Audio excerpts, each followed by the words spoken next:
I guess it's not surprising that at the end of this series, what we're proposing is overlapping with what a lot of everybody else is talking about.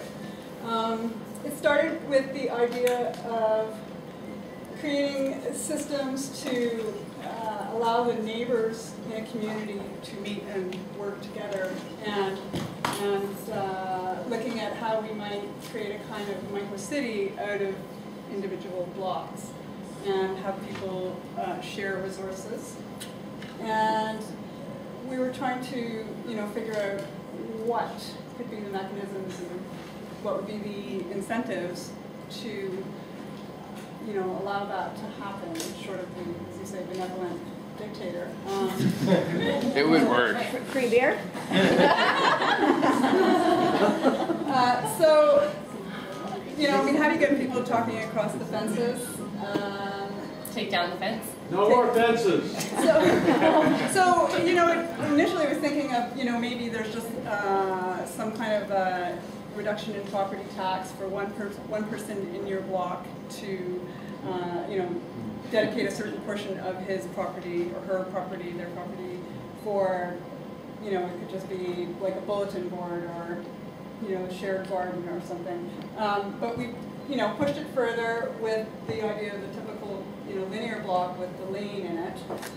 So we have taken out the lane altogether, basically, with the services, and feel free to jump in here, Ocean. The services going across the top. So for fire and central garbage pickup at the top, with garden point, water collection, pond, water collection, bees? Bees now. Okay. So collective resources in that comment on the laneway.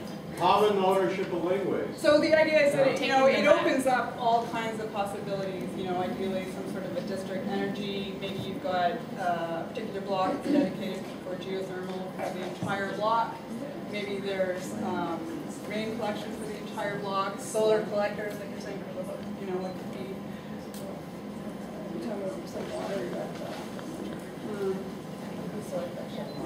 We also talked about the idea of the grey water and the idea of doing it on a slightly larger scale as opposed to an individual building with grey water and such, is you do it on a city block. And so if you take back the laneway, you're not asking an individual property owner to kind of manipulate their property. It's the laneway that can happen. The geothermal could tap into that. The grey water kind of cycling and as people kind of shift things, that can happen within that zone that's still sort of city property, but kind of blurs those boundaries. And the actionable item from the city would be to relax zoning to allow for this type of thing to happen, for one garbage point pickup per block, etc.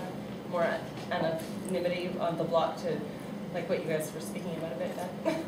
And laneway housing can still access in that point through bicycle and other pathways. It doesn't need to be car access to those laneway housing to increase density.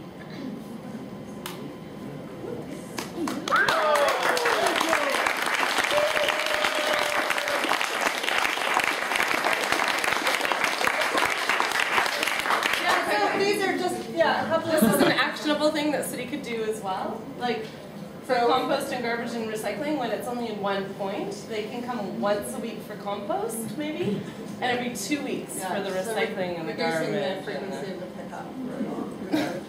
Safer and smarter bike racks on transit that holds more than 2 bikes. And it seems that those were potentially on the site as well, but we didn't have internet access to access those. So we chose to go deeper on this other part as opposed to fleshing those ones out more.